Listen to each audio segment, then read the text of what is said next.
SBC Aktualno, podcast kluba slovenskih podjetnikov.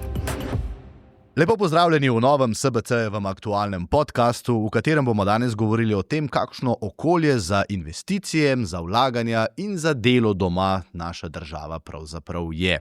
Zato, da bomo lažje dobili pravi vpogled, pa da ne bo kdo rekel, ti podjetniki pa ves čas samo nekaj tarnajo in jamrajo, ker želijo manjše davke pa več podpore države, se bomo naslonili na raziskavo, ki jo sicer vsako leto opravlja Nemško-slovenska gospodarska zbornica pri nas, in ki je bila kar alarmantna. Če smo še lani bili na prvem mestu, ko gre za vlaganja nemških investitorjev v to našo regijo, smo letos padli na 9. mesto. Kaj je pravzaprav razlog? Kaj se dogaja?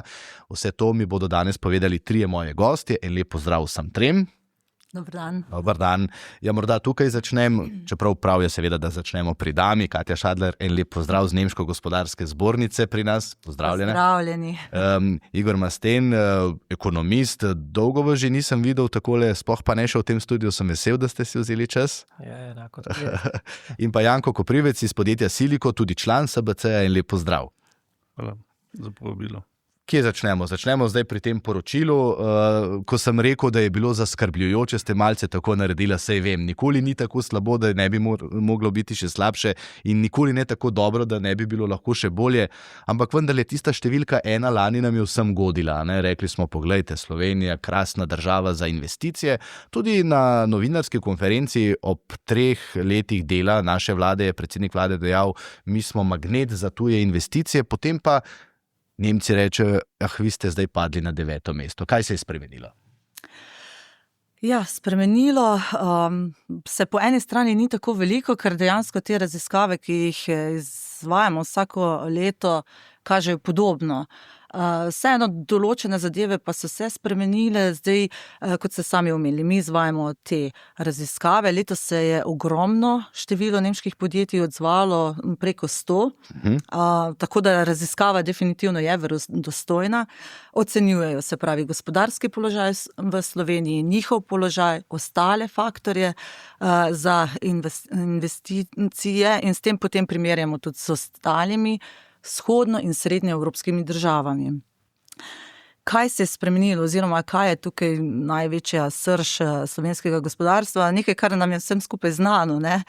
Skozi govorimo dejansko o davčnem primežu, ta je res na najslabšem mestu med vsemi državami bil ocenjen, potem stroški dela, se pravi zopet davek na plače, birokracija oziroma učinkovitost javne uprave, skoraj na zadnjem mestu, samo Bosna in Hercegovina je bila za nami.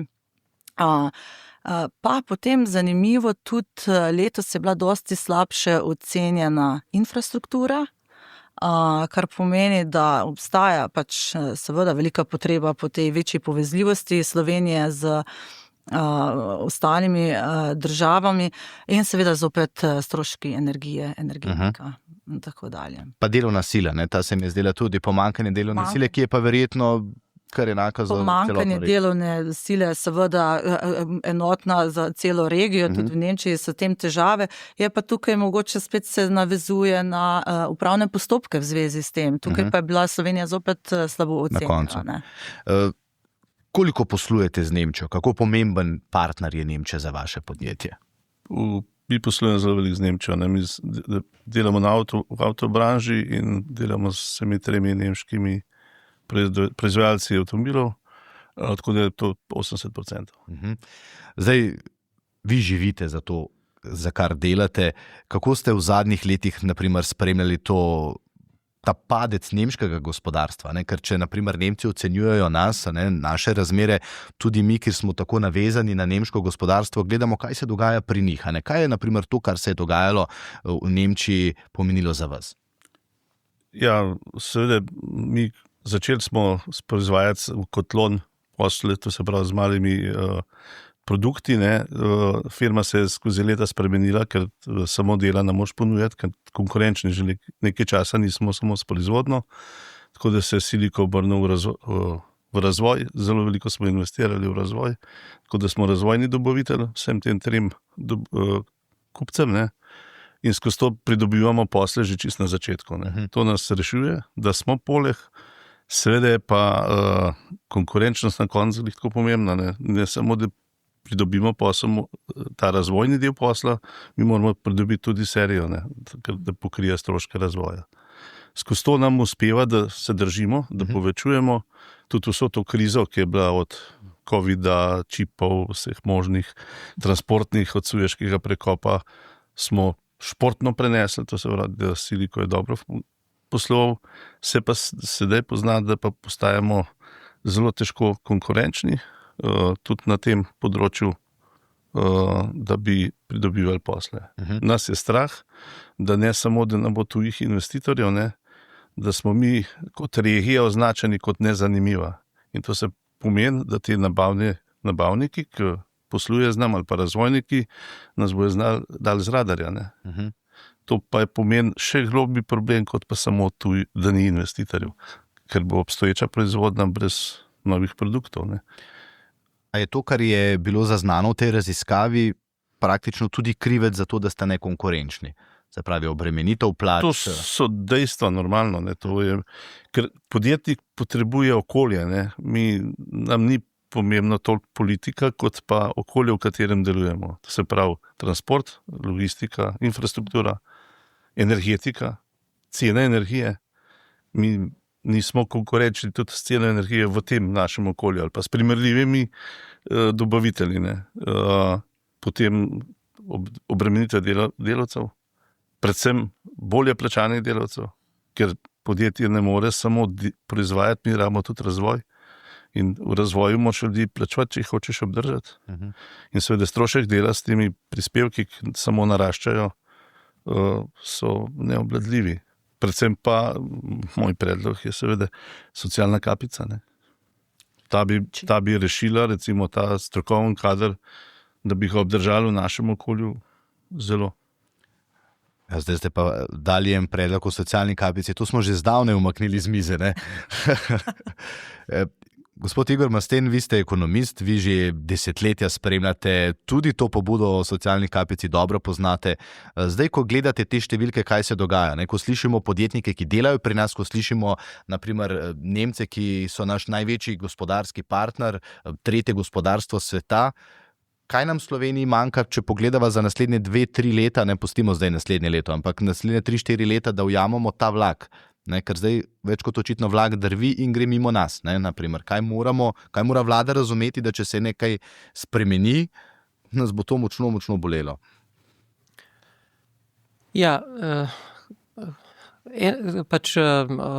obremenitev dela, ne, je to, kar je bilo že tukaj omenjeno. Ne. Jaz lahko bi rekel tudi iz lastnih izkušenj. Ne, vem, da ko želiš delati v panogah z veliko dodano vrednostjo, ne, je enostavno v katerikoli od sosednjih držav in v veliki večini, v vzhodnih državah, sploh ne govorim, v veliki večini kontinentalne Evrope, z redkimi izjemami, kot bi recimo bila lahko Belgija, ne, je plačati kadre, ki bi nekako pri dohodkih sodili v tem okrog, kaj bi rekel, druge tretjine, ne, znatno dražje v Sloveniji. Ne, in tako da stvari, kot so socialna kapica, ki je bila omenjena recimo po nekih izračunih, ki bi jih lahko dali, to bi bilo 200 milijonov na leto, bi nažalost, ne, rekel, umaknjeno z mize, bi morali biti ravno obratno. Ne. To je tako vredna investicija, ne, da bi jo morali takoj narediti. Ne. To je ena stvar. Druga stvar, mi delimo usodo večine kontinentalne Evrope glede vseh možnih mehanizmov spodbujanja podjetništva. Torej, jasno je, da je manufacturing base, ne, seveda bread and butter celotne kontinentalne Evrope, ampak na drugi strani je pa generiranje novih delovnih mest prehaja iz, bi rekel, velikega sektorja, ki so povezani z visoko tehnologijo, in Slovenija je recimo na samem repu delovnih mest in dodane vrednosti, ki se ustvarjajo recimo v sektorjih, ki imajo tako imenovane investicije pač s tveganim kapitalom. Recimo Češka ima ta delež pri 5% GDP-ja. Ne. Tudi Nemčija, ki jo imamo danes v osredju tukaj, je ena tipično gospodarstvo, ki je v zaostanku, kar se tiče implementacij digitalnih tehnologij. In na koncu jaz mislim, da je spet ena stvar, ki jo ne bomo omenili za tem omizjem prvič, ampak je država kot servis. Mi, če gledamo na državo kot entiteto, ki ponuja svoje storitve, če tako res zelo močno ekonomističen pogled dam, je to zelo stroškovno neučinkovit servis. In ta stroškovno neučinkovit servis je drag input v našo proizvodnjo. Vse to se pač steče v pač ta oceno, da imamo probleme s konkurenčnostjo. Ker recimo, če zdaj spet govorimo o Sloveniji in Nemčiji, tisto, kar je pri zadnjem podatku GDP-ja presenetljivo to, za Slovenijo je, da za razliko od Nemčije, Nemčija je postala vodilna država v svetu z vidika imeti skratka net foreign asset position Nemčije je presegel Japonsko, torej to je največji izvoznik kapitala na svetu postala. Mi pa je bil velik prispevek k negativnemu rezultatu, ki je že trendno dol praktično na izvozu, na neto menjavi s tujino. Izvoz nam stagnira, uvoz nam je rastel skladno s potrošnjo in to pač prinese do minusa. Tako da je en par takih razlik, kljub deljenju, relativno slabe osnove za celotno kontinentalno Evropo, kjer pa mislim, da je ta idiosinkratičen element pač naša lastna, slabo vodenje države. Ko ste bili enkrat že moja gostja, takrat smo govorili tik pred volitvami, kaj se v Nemčiji dogaja. Takrat so bila pričakovanja Nemcev, tudi nemškega gospodarstva velika. Nemčija je takrat imela praktično ničelno gospodarsko rast, odvisno kako smo pogledali, je recesija, ni recesija. Zdaj je ta 0,1% napovedana, skratka ne moremo reči, da Nemčija prav blesti. Je pa od nemškega zdravja odvisno tudi naše zdravje posledično, tudi evropsko celotno, pa seveda še bolj slovensko. Kaj se je zdaj zgodilo z Merzem, ko je prišel na oblast, prevzel po drugem krogu šele potrjevanja v Bundestagu potem oblast, a je zdaj ta smer pa vendarle prava? Zdaj vse vemo, vemo, kdo je na tisti strani, ko govorimo o Američanih, vemo, kaj pravi Draghijevo poročilo, vemo, kaj Evropska komisija končno priporoča, so se zdaj končno sestavili in zdaj imamo Nemčijo. Ja, videli bomo, kaj se bo zgodilo. Do sedaj se pač samo nekaj malenkosti, kot naprimer naše ministrstvo se je preimenovalo iz Ministrstvo za gospodarstvo in klima, šuc, varovanje okolja, zdaj Ministrstvo za gospodarstvo in energetiko. Zdaj, seveda vlada ni samo ena stranka, to je zopet koalicija, tukaj so koalicijska pogajanja, bomo videli, kaj se bo spremenilo, ampak definitivno neki premiki v načrtih pa so, kolikor se zdaj že samo bere program stranke CDU. Tukaj je seveda mišljenih več vlaganj tudi v inovacije, v razvoj, ampak še seveda vsa ostala politika, v prvi meri tudi nižanje davkov, to je na zelo visoki prioriteti nemške nove vlade. Mi moramo vedeti, da v Nemčiji sicer tako davek od dohodka oziroma dohodnina je še vedno visoka, ampak ko govorimo o obdavčitvi plač, ampak vseeno v Nemčiji je ta dohodninska lestvica prilagojena na dosti večje dobičke kot pri nas, mogoče bi kasneje še tudi malo te obdavčitvi plač. Je pa tukaj mišljena obdavčitev podjetij, se pravi davek od dohodka pravnih oseb, oziroma v Nemčiji je ta še porazdeljen na Gewerbesteuer po deželah in tukaj so velike debate, da naj bi se davek znižal, prav tako določeni ukrepi na področju energetike. Definitivno v Nemčiji je še višja seveda cena električne energije in tukaj so zdaj Vi odkimavate z glavo, seveda odvisna seveda po pogodbah s podjetji, ki jih podjetja imajo, ampak električna energija je definitivno tudi visoka v Nemčiji in tukaj so ukrepi načrtovani, ki jih naj bi ta nova vlada dosegla, bomo videli, kako uspešno. Ja, Nemčija je vendarle slonila na tem poceni ruskem plinu, potem so ugasnili jedrske elektrarne, ta zeleni prehod se je bolj kot ne ponesrečil iz tega, ker ga niso znali dobro skomunicirati, po drugi strani pa ni bilo več plina, in kar naenkrat je drugače. Odkimavali ste res po tej ceni, No, v Nemčiji, kakor je meni poznan, je za gospodinjstvo res krepko dražja elektrika, Za gospodarstvo pa ne. Mi imamo firmo v bližini Dresdna, v Neuštadu, in plačujemo nižjo elektriko kot pa tukaj. Dejansko danes, A lahko malce se navežem, če je želja nove vlade, naprimer v Nemčiji, da se znižajo te davke, zniža obremenitev tudi cena elektrike. Koliko te komunikacije z našo vlado ste, naprimer v zadnjih, postiva zdaj čas, zdajšnja vlada, pa koliko te komunikacije stalne o prilagajanju razmeram v svetu je pa naprimer z našo vlado in iskanje nekih rešitev? Da bi dej kot podjetje bilo zelo neko močno komunikacijo, mi smo imeli takrat, ko je elektrika poletela v nebo v tem kriznem času, takrat se je nekaj delalo na tem, tudi nekaj država naredila. Je pa meni kot tako malo po kmečki pameti, mi imamo 80% vlastne energije, in ta vsa energija ima proizvodno ceno krepko pod 100, verjetno še pod 50, popreček, in bi ta prvo kot dober gospodar mogel skrbeti za domače okolje, Kot to, kar sem prej omenil, gospodarstvo rab dobro okolje, konkurenčno okolje, da bomo konkurenčno lahko delali in pol prodajali in potem bo izvoz večji. Zdaj pa izvažati elektriko, pa nazaj kupovati po višji ceni, to ni glih pametno gospodarjenje za državo, ker država mora skrbeti za lastne državljane, ne da trhuje z elektriko na nekih trgih, ki so lahko zelo v nekih trenutkih donosni, ampak pokazali se je, da pa to ni zdrav za državo, in posledično za nas kot gospodarstvo. Lahko ostanemo še malce pri vašem podjetju, morda še, da lažje razumemo to, kar se dogaja v Nemčiji, sploh glede, kar ste rekli, 80% naprimer poslujemo z Nemčijo, z nemškimi podjetji.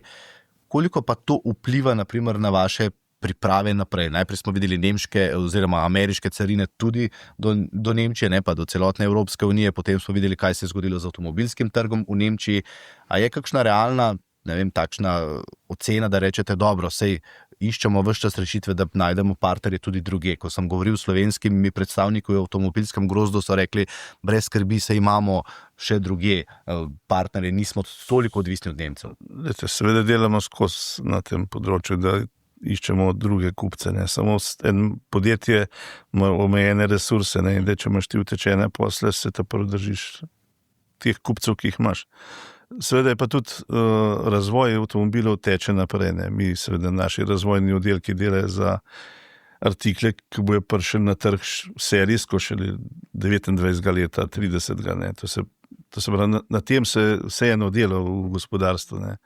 Seveda je pa problem tisti realen, koliko se bo ta avtomobil prodajal, ali bo napovedi, če primerjamo klasične avtomobile pa elektroavtomobile, elektroavtomobili so imeli zelo velike napovedi, od teh napovedi ni tega prišlo do realizacije, ker je globalna slika nerealna, da bi toliko električnih avtov bilo na trgu, in tudi ljudje kupujejo verjetno še veliko klasičnih avtomobilov, in Nemci so to, da podaljšujejo, in to nam pomaga kot sili, ko to pride prav, zato ker so artikli, ki so v proizvodnji, so še zmeraj v produkciji.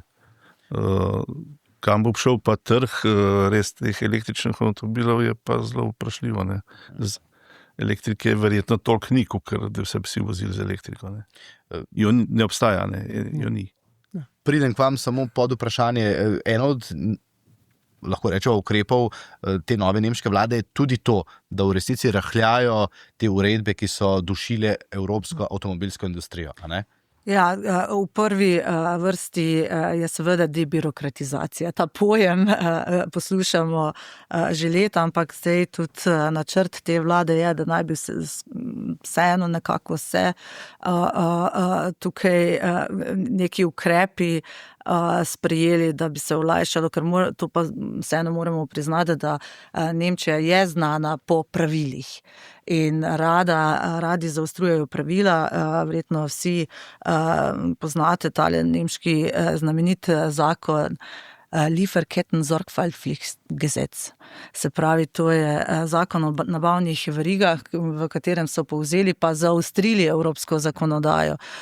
Govora celo je, da naj bi se ta zakon ali popolnoma odpravil ali pa spremenil do te mere, da ne bi bile neke zahteve še dodatno zaostrene. Ta točka debirokratizacija je seveda tudi na prvem mestu te vlade. No, spomnim se, ta zakon ste omenila takrat in tudi to točko. Igora, je smiselno pričakovati, da bomo, v naslednjih 2-3 letih, ko se bo Nemčija podala v to pot debirokratizacije pa še večje pomoči lastnemu gospodarstvu, torej tudi Slovenci dobili nek nov veter, ki ga potrebujemo. Če vidimo, kaj se dogaja, vidimo to našo vpetost v evropski gospodarski trg, predvsem povezano z Nemčijo, nas mora kaj skrbeti. Vem, da sem zdaj postavil 2 različne teze, ampak če bo šlo Nemčiji dobro, potem smo mi v Sloveniji pripričani, bo že v redu, bo šlo tudi Slovencem dobro. Ja, seveda, če ti največji trgovinski partner gre na pot rasti, to definitivno pač potegne za sabo, pač ne samo nas, celoten kontinent. Ne. Drugo pa so dobre prakse. Ne. Saj, če recimo zadnji reformni zamah, ki smo ga imeli, pač v Sloveniji, ne, pa od njega ni veliko ostalo, je bil, bodimo iskreni, ne, pač precej po zgledu Nemčije, ne, ki je to šla čez vsa proces pač v drugi polovici 90-ih in v prvi polovici 2000-ih. Ne. Tako da vse te dobre prakse bodo enostavno vlekle. Tisti, ki mora k temu dodati, ne, je še Evropska komisija. Ne. Pač enostavno se mora tudi sama, ne, tako kot bil primer tega nemškega zakona, ne, pač začeti zavedati, ne, da je tam zato, da služi, ne, pač evropskim ekonomijam v celoti, ne pa zato, da jih zgolj zato, ker je tam tisoče in tisoče ljudi, ki morajo nekaj početi vsak dan, ne, da ni nujno njihovo poslanstvo to, da pišejo nove in nove omejitve. Ne. In lahko pač pri mnogih stvareh, ne, se vzamemo, ampak za začetek bi recimo postavil, ne, Evropski parlament je bil blazno ponosen, ko so sprejeli Digital Services Act. Ne. Vsi so šli pred stavbo, pa so se slikali pa zmagoslavno. Ne. Ta slika se je ekstremno slabo postarala.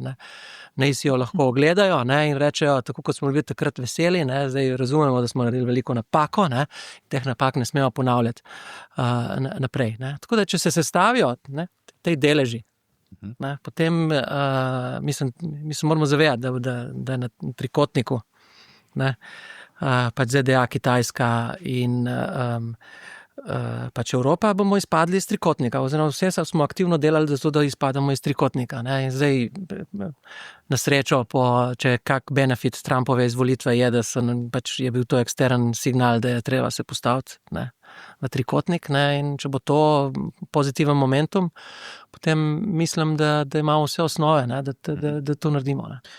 Pod vprašanje tega vašega odgovora, ki sem ga čakal, je bilo pa seveda, glede na to, kar se nam pa zdaj obeta, največji padec BDP-ja, torej 0,8%, tudi OECD opozarja, res lani so se naši davčni primeži na plače najbolj povečali, je pa kaj? Vladi se zdi, oziroma ko slišimo njihove argumente, da sej ni nič tako dramatičnega, ne? Da razumemo, ne razumemo sicer tako velikega padca, vidimo, da je problem v gradbeništvu, tega sploh si ne znajo pojasniti, ne? Ampak bo že. Ne zdi se mi, da smo slišali pravi odziv na te številke. Ali se motim? Ne, gledajte, to je čisto človeško. Ne? Pač vlada je zdaj gre proti koncu mandata, sprejela je ukrepe, ki povečujejo pač davčni primež. Ne? Torej ne samo, da smo šli iz zelo slabe situacije na bolje, ampak pač nekoliko na slabše. Zdaj, in jaz mislim, da je enostavno človeško, da ne priznaš čisto na koncu, zdaj pa po 3 letih truda, ne? kakorkoli mu že rečemo, smo pa se trudili narobe. Ne. Tako da, mislim, v preostalem letu, ki ga imamo, se ne bo nič zgodilo. Tako da jaz mislim, da je pač potrebno počakati na pač volitve, ne, in to, kar je pa pozitivno, je, ne, da je ravno na tej osnovi, ne, vsaj ogromno, kar opažam po državi, je, ne, da je ogromno enih žepkov, ne, in vesel sem, da končno je tudi teh velikih žepkov na strani pač gospodarstva, ne, SBC samo eden, ne, ki želijo, ne, izražajo, da hočemo imeti drugačno ekonomsko politiko, hočemo imeti drugačne ukrepe in da se pri tem tudi aktivno sodeluje. Ne, tako da z konkretnimi idejami, ki bo jih moral nekdo pač začeti tudi udejanjiti. Ne. Če se lahko dotaknem še nekaj tega poročila, pa bi šel morda po teh točkah, ker se mi zdijo zanimive, sploh pa, če jih lahko pretresem seveda z gospodarstvenikom, tukaj pomanjkanje delovne sile. Tukaj občutite pri vas? Ja, to je že znana stvar v Sloveniji, ne, da se pravi sploh za proizvodno, ne, da je treba delovno silo uvažati, ker je pri nas premalo. Problem je pogoj, mislim, postopki. Ne. Tukaj so zelo birokratski, ne, včasih malo nerazumljivi. Ne. Jaz mislim, da zmeraj pride na plavi, kako grdo delajo določene firme s temi ljudmi.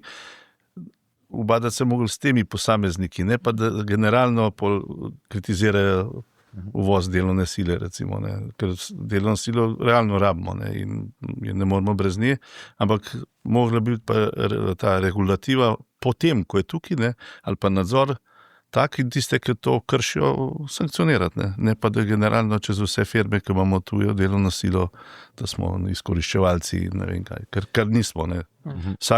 Vsak dober gospodarstvenik svojega delavca ščiti. In mu nudi maksimalno zato, da bi čim več naredil, ne, da bo čim več efekt od njega. To je naravno, to samo ekstremni ali pa taki, ki imajo zelo slabe, kako bi rekel, prakse, to ne delajo tako.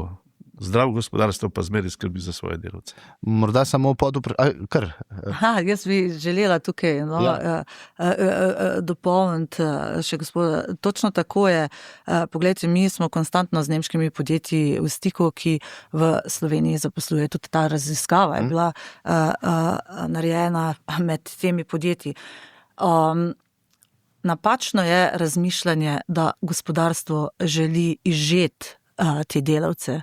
Nemška podjetja želijo dobro plačati in mi zdaj vidimo pri pomanjkanju te delovne sile, da so še posebej pri kvalificiranih delavcih plačev ne bo. Neka začetna plača dobro izobraženega kadra je že krepko nad povprečno plačo. In zdaj, kaj se je zgodilo v tem času? Zakaj bi bilo tukaj potrebno razmisliti? Stroški dela, neke plače, 2500, 3000 bruto, ti stroški bruto so izjemno visoki za delodajalca.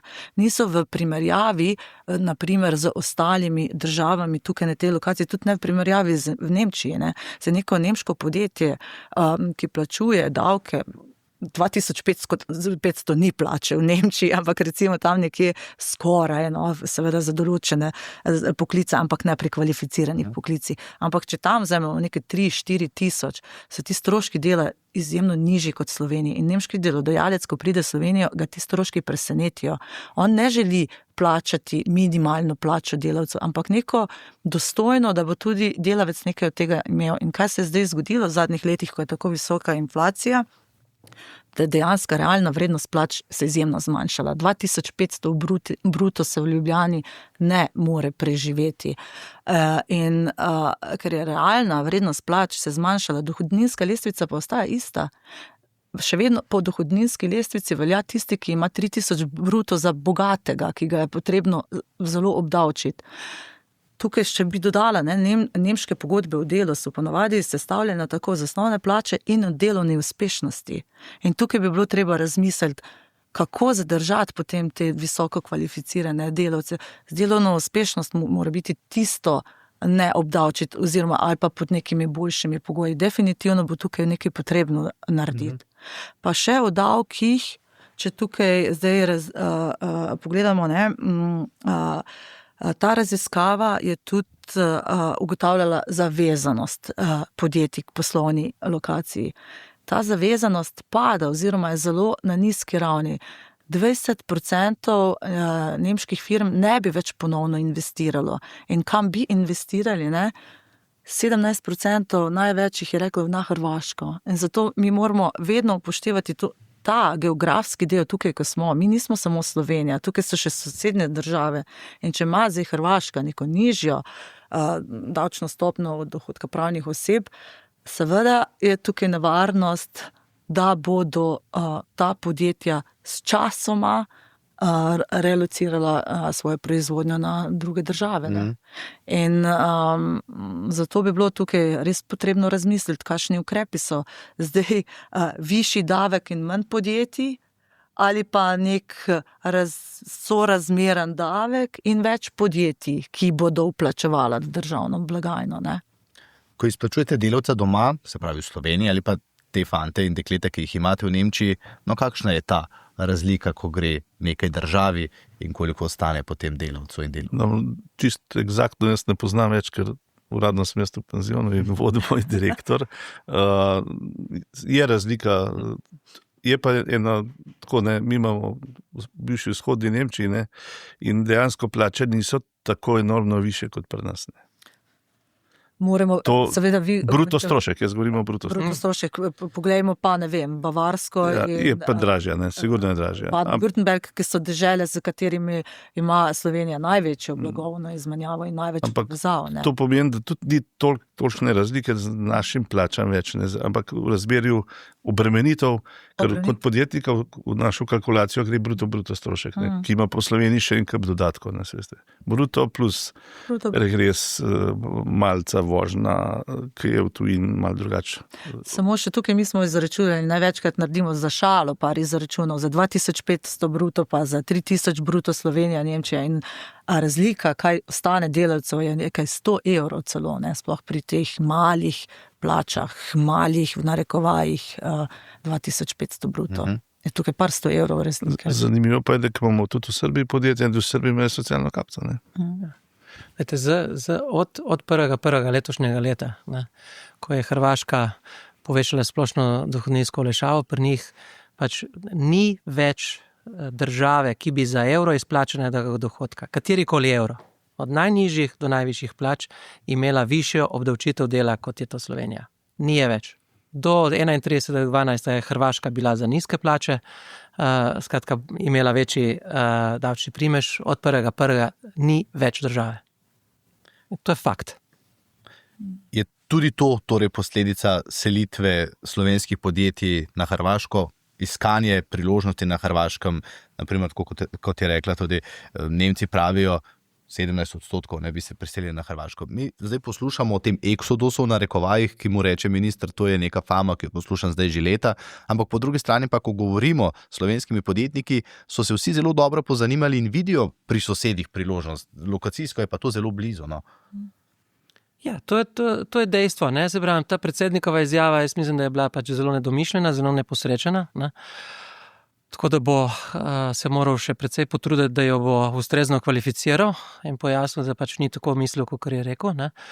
Ampak pač mi vidimo, moram povedati, ne, da vidimo, tle sta dva elementa, ne, to, ker so slovenska podjetja, ki primarno, začel se je pač postopek bi rekel, optimizacije davka na dohodek pravnih oseb, ne? Potem se začne že postopno tudi lahko recimo selitev, to je bistveno dražje, torej imeti zaposlene in tako naprej pač v drugi ekonomiji, ker je potrebno pač premikati tudi davčna rezidentstva.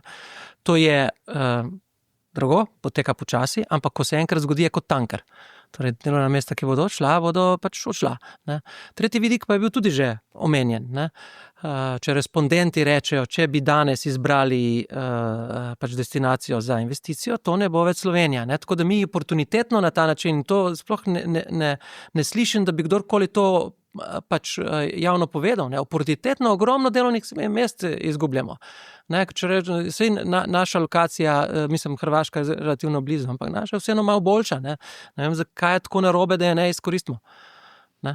Ampak včeraj je predsednik vlade naprimer dejal prav na to, da je brez skrbi toliko investicij, kot jih imamo sedaj, jih še nismo imeli, in je govoril o farmacevtskih delovnih mestih, potem se pogovarjamo seveda o Revozu, ki bo zagnal proizvodnjo, o Kitajcih, ki ne bi prišli v Magno, in je dejal, pomembna so tista dodana delovna mesta, kjer je visoka plača, ne, tiste iščemo. Jaz bi mogoče tukaj dala komentar, ki je tudi z naše raziskave razviden. Pa tudi na delu na Nemški gospodarski zbornici. Mi opažamo tukaj, da pride v bistvu do reinvesticij, širjenja tistih podjetij, ki so že tukaj. Novih investicij pa ne. Mi v zadnjih 2 letih nismo prejeli nekega resnega povpraševanja nemškega podjetja, ki bi želelo na novo investirati tukaj. Seveda se dogajajo investicije, podjetja širijo svoje proizvodnje. Imamo tukaj nekaj lepih primerov. Bosch Rexroth, na primer, ampak po zdajšnji raziskavi, ki smo jo naredili, 34% teh nemških investitorjev ne bo več vlagalo, ne bo dodatno investiralo v Slovenijo, kar je tudi zaskrbljujoč podatek. Tako da suma sumarum, seveda nove investicije, s katerimi se lahko kitimo, to so teh že obstoječih podjetij, ampak dejansko moramo pa ocenjevati to, kolikšen je interes novih investitorjev. Malce ste se nasmehnili prej, ko sem rekel, da se je predsednik vlade pohvalil z veliko investicijami. Dobro, mi, ki tukaj delamo od začetka, to se pravi, ko smo začeli v garažah, imamo na te investicije malo kisu nasmehne, ker toliko podpor, ki so jih te podjetje dobili, pa ker smo jih dobili domača podjetja, je to popolnoma nesorazmerno. Mi, ki se borimo na svojih domačih tleh, ponovadi nismo jih močno podprti. Ne. Mogoče še tukaj zanimiv komentar. Mi smo tudi podjetja povprašali, kako vplivajo na njihove investicijske odločitve, subvencije. In zanimivo, zelo majhen procent podjetij je tukaj pozitivno odgovorilo, da v veliki meri samo 6% oziroma v neki srednji meri 17%, vsi ostali so odgovorili, da dejansko ne. Torej, odgovor je, podjetja si ne želijo nekih subvencij, v določenih primerih definitivno za kakšno digitalizacijo in tako dalje, ampak v večji meri jim je pomembno imeti dobro okolje. Glejte, fakt je, okay, da če vzamete recimo 10,000 najboljših diplomantov ta moment, ki bodo čez 3 leta recimo na karierni poti, torej stari med 26, 27, 30, 31, 32, na karierni poti, ki naj bi v svojih podjetjih se ustvarjalo nasledstvo, tisti, ki inovirajo, razmišljajo in tako naprej vodijo. Take ljudi morate zelo hitro danes začeti plačevati tako, da je bruto strošek v Sloveniji od 55 do 65 tisoč evrov, najraje še več. Ni je države, kjer bi takemu država prek davkov pobrala več kot v Sloveniji. Torej, imamo lahko problem teh 10,000, ki se bodo začeli razgledovati okrog, preden si ustvarijo družino, potem pa je še ta vidik tistih, ki bi lahko prišli taki profili v državo.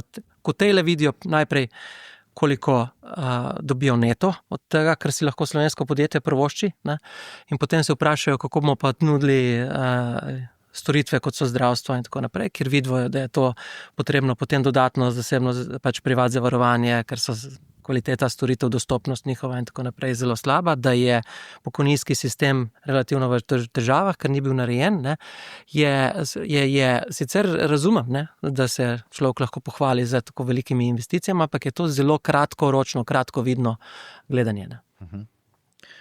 Ko govoriva o teh investicijah, bi morda kakšno rekel z vami, ker ste vendarle od garaže pa do rečiva za slovenske razmere izjemno veliko podjetje.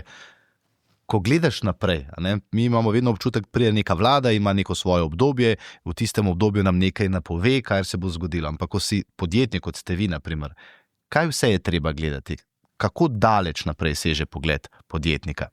No, seveda v tem razvoju je zelo različni pogledi so bili, ne? Od onih preživetvenih pa do rasti, ne? Ko te potegne v podjetništvo in želiš slediti kupcu, ne? Kar je naš moto bil skozi, da smo sledili kupcu, mu hoteli dati boljši servis, kot ga je pa pričakoval, in skozi to smo tudi rasli. Seveda podpora je tako, ne? Zelo je dobrodošla, če je res fokusirana na tisto tvojo vsebino, ki jo imaš. Ne? Če pa to, da iščeš subvencijo, sem zato, da bo subvencija dobil, pa prilagajaš svoje plane, tem je to zgrešena pot. Verjetno je pa to zelo fajn za vlado, ko malo deli, ne? In takrat si močan, ko deliš. Silikon v vsej svoji zgodovini ni dobil zelo velike investicije. Mislim podpor, zelo manj. Pa smo kljub temu investirali. Tako da zmeraj smo iskali, kako bi s tem investicijo zboljšali naše procese, to se pravi, bili inovativni, zato smo bili poceni pa dobri. In to je bil glavni moto. Seveda bi pa prišla prav kakšna, ampak sveste, to je zelo veliko, se treba s tem ubadati in to te polot. Ne vem, če nimaš ti služb, zato je to tako. Ne? In mi smo se s svojim core biznisom ubadali. Večinoma skroz. Še eno samo pod vprašanje, 10,000 ste omenil, a ne, teh diplomantov, študentov, če bi jih naprimer vzeli. Je več, ampak takih, ki bodo peljali državo naprej. Tako, zdaj, ko sem govoril v tem studiu tudi z Igorjem Akrapovičem, je rekel, Slovenci imamo problem z negativno selekcijo, naprimer, ne, da je ta ostala na vladi ali pa pri vodenju in takšni ljudje, ki so dobri, potem tudi pobegnejo, naprimer, ne. Kako je s tem, kako pa vi na to gledate? To negativno selekcijo, ker za ta razvoj, kar ste rekli, ne, potrebujete predvsem dobro okolje, da ljudje v tem okolju želijo delati in tukaj so te stimulacije pa potrebne, da ostanejo doma. Mi smo v tehnični branži, ne, in ti naši fantje, ki prihajajo z faksov, so zelo različni. Ne. Nekateri taki polni energije hočejo, nekateri hočejo takoj zaslužiti, zelo različni karakteri, ampak to v podjetju se to hitro skristalizira. Tisti, ki se vklopi v okolje, ostane, kjer se ne vklopi, tako gre svojo pot. Ne. Tako da imamo normalna firma, ne bi mogla reči, da je imela dobrega kadra. In na te, skozi celo zgodovino so gradili te ljudje podjetje, ne samo jaz. Ne. Kar seveda. Ja. Če ne bomo, pravim, socialna kapica prva, takoj. Ne? In znižanje obremenitev s prispevki in dohodnini naredili na segmentu od 45,000 evrov bruto plače letno navzgor nekaj zelo hitro, bo to odhajalo. To se treba zavedati. Zaradi tega, ker ta del populacije, ne, je mobilen. Ta je študiral v tujini, pozna jezike, ve, kakšni so pogoji in danes je dostop do kadrov prek raznih omrežij od LinkedIn dalje. Ne, tako da smo sami izkusili enostavno, da dobre kadre posod pomanjkanje, ne, in takrat tam v tistih okoljih, kjer so taki pogoji boljši, enostavno tam podjetja imajo to možnost, da jih lahko potegnejo. In to se nam bo zgodilo. Kar dve stvari bi imela za komentirati. Mogoče najprej komentar na socialno kapico, ki v Nemčiji je, ne, pri 5,200, se pravi, do tam se plačujejo prispevki za zdravstveno varstvo, od tega bruto više pa seveda lahko vsak izbere svojo zavarovalnico, kamor bo investiral dodatne prispevke in potem dobil tudi zelo dober servis na to. Ampak jaz mislim, da dokler pri nas bo ta mentaliteta malo o liberalizaciji zdravstvenega trga, da še to je zelo težko izvedljivo, kar bi pa bilo tudi po mojem mnenju pravilno. Jaz bi želela še povedati malce pozitivnih stvari. Da ne bodo vsi rekli, da samo kritiziramo. Pa tudi se navezati na to, zakaj je bila Slovenija na prvem mestu in zakaj se želimo, da bi tja spet prišla. Kar nemški investitorji cenijo, je izjemno dobra digitalna infrastruktura v Sloveniji, zelo dobra izobrazba delavcev, njihova lojalnost. Kar sami opazimo tudi pri nemških delegacijah, ko pridejo sem navdušenost nad našim mestom, državo, nad načinom življenja, kako se tukaj živi. In včasih ti pogoji tudi prevagajo malce nad drugimi slabšimi pogoji. Ampak vseeno bi se mogli truditi, da bi nekako zadržali, tako kot sem rekla, ta zavezanost lokaciji zdaj pada. A veste, tukaj bi še omenila, v Sloveniji je zdaj, se pravi, 80% podjetij bi ponovno investiralo v Slovenijo, na Češkem preko 90%, v Bolgariji 95%. Zato se je za vprašati pri vseh teh pozitivnih pogojih, ki jih imamo, zakaj se potem to dogaja. Se pravi, nekako je naloga izboljšati te ostale pogoje. Ja, hvala, se to je dobra istočica za ta zadnji krog. Dodam nekaj na to temo. Ne. Mi smo res začeli 91 po osamosvojitvi, začeli z Nemčijo. In Nemci so nas imeli res tako pozitivno, ne, so nas lahko rekel kar malo učkali. Res so imeli tak dober odnos za regijo, ne, za Slovenijo, ne, sem tukaj, sem takrat delal. To se topi, ne, to se zmanjšuje, ne, to se pravi, nismo več neka preferirana destinacija in to je mene strah, ker vsem sem v Sloveniji, pa mislim, je Twitter ven, kot glavno podjetje, ne, vsem imamo proizvodno in proizvodno ne more seliti, ker te procesi v avtoindustriji so tako ostri, ne, da ko to vzpostaviš, to podrt pa prestaviti je skoraj misija nemogoče. In to je mene strah za naslednje posle, kot nas bojo oni okarakterizirali kot nezanimive, ne? Kot nismo več ta prava država ali pa regija, no, mislim, ampak bolj tle se govori za državo, zato ko Hrvaška je v isti regiji pa izboljšuje pogoje, mi jih pa zaostrujemo, ne, recimo, ali pa. In tega me za moje, ki bojo tole nadaljevali, nekaj manj strah, kako bojo uspeli skrmariti, da bomo ostali še zmeraj na fokusu teh naših kupcev, ne. Poljska je res da ogromna država, ne? Ampak preden ste prišli sem, ste pokazali v Timeu, ne? Ali v Economistu, ne? Poljska. Morda bi samo dodal, tukaj na obisku v SBC-ju sta bili dve novinarki US Posta, kjer bodo imeli posebno edicijo o Sloveniji, o slovenskem biseru, o gospodarstvu in tako naprej. Tako da se mi zdi, da je tudi ta bitka za promocijo teh držav iz tega našega bazena zdaj velika, ampak vendarle, kaj so Poljaki naredili drugače? A je morda pomagalo to, da so bili toliko za nami, pa da zdaj lažje hitijo naprej? Ja, ampak ta za nami, to je za nami. To je za nami. Ja. Tako da pač od leta 1991 oziroma od padca Berlinskega zidu se je, morate vedeti, da se je poljsko gospodarstvo početverilo, ne. Tako da velikost pomaga. Neposredna bližina glavnega Nemčije, seveda, potem seveda tudi integracija, bi rekel, nemške in nastajajoče oziroma razvijajoče se poljske industrijske baze, to vsekakor pomaga, ne? Ampak drugače pa so pogoji poslovanja, ne? Torej za podjetja, ne? Enostavno bistveno boljše sprejemali so ukrepe, ne, ki so vzpostavile destinacijo Poljsko kot destinacijo, ki je privlačna za ustvarjanje delovnih mest, ne.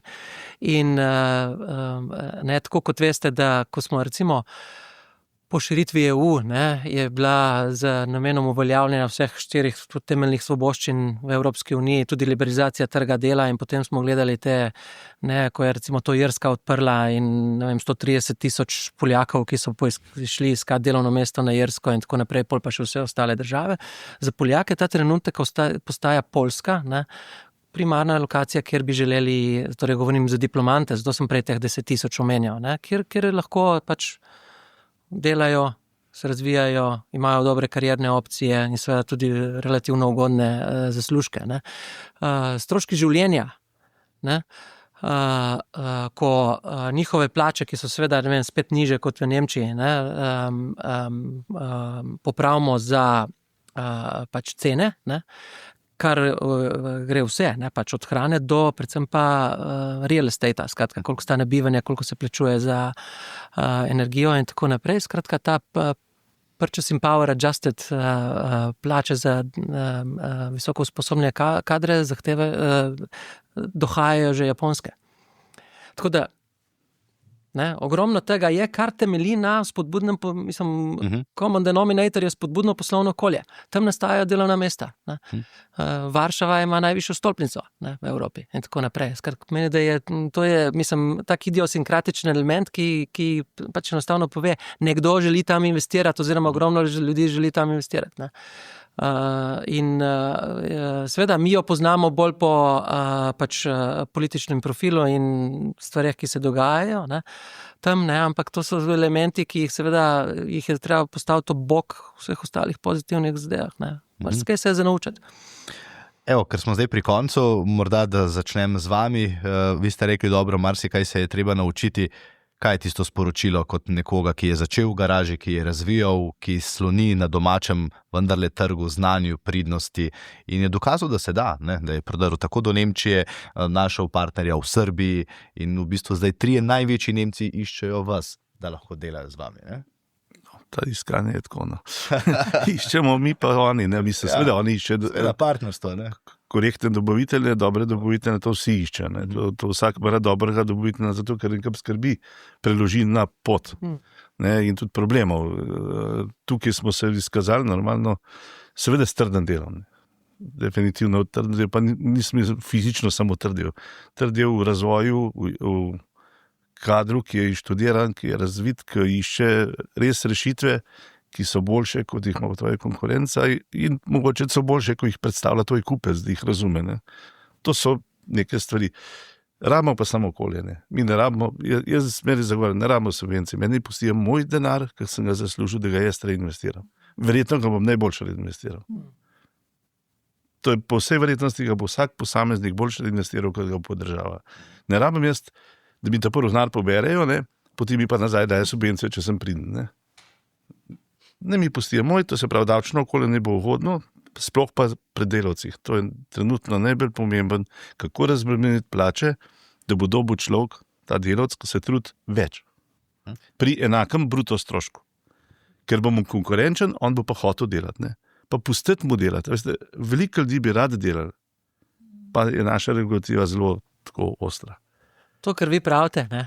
Se odraža tudi v makro številkah. Ne? Mi z davkom na dohodek pravnih oseb poberemo 1,2 milijarde ali 1,3 milijarde. Subvencije 900 milijonov.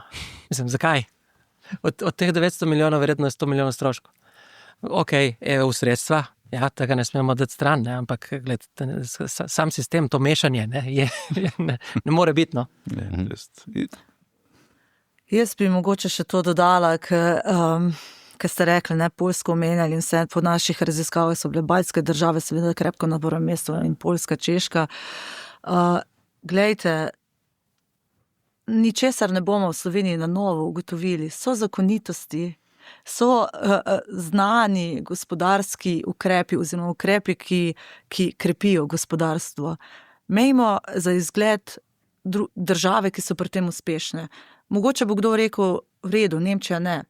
V redu, pa dajmo imeti za izgled skandinavske države, zahodnoevropske države, ukrepe, ki so tam. In jaz mislim, že s tem zavedanje, da so neki stalni ukrepi, ki niso ne levi, ne desni, so lahko samo dobri ali pa slabi za gospodarstvo. In s tem mi si tukaj ne želimo vplivati na nek način, na negativen način na politiko. Mi si želimo tukaj dobro za Slovenijo, za nemške investitorje, zakrpiti pač gospodarski položaj. In tako bomo končali danes. Hvala lepa vsem trem, da ste si vzeli čas, hvala za pojasnila, za res zanimiv pogled v to, kar nam to naše okolje ožje in širše kaže. Vam pa hvala lepa, da ste bili z nami. Verjamem, da ste slišali mnogo zelo, zelo pomembnih stvari in da ste dobili vpogled v to, kaj pravzaprav pomenijo neke številke, po drugi strani pa tudi, kaj pomeni, če jih ne upoštevamo, kajti potem se ti čez nekaj let lahko zgodi nekaj, kar ne moreš več popraviti. Kot je dejal Igor Masten, tanker odpelje. Hvala lepa, do naslednjič. Nasvidenje. SBC Aktualno, podcast kluba slovenskih podjetnikov.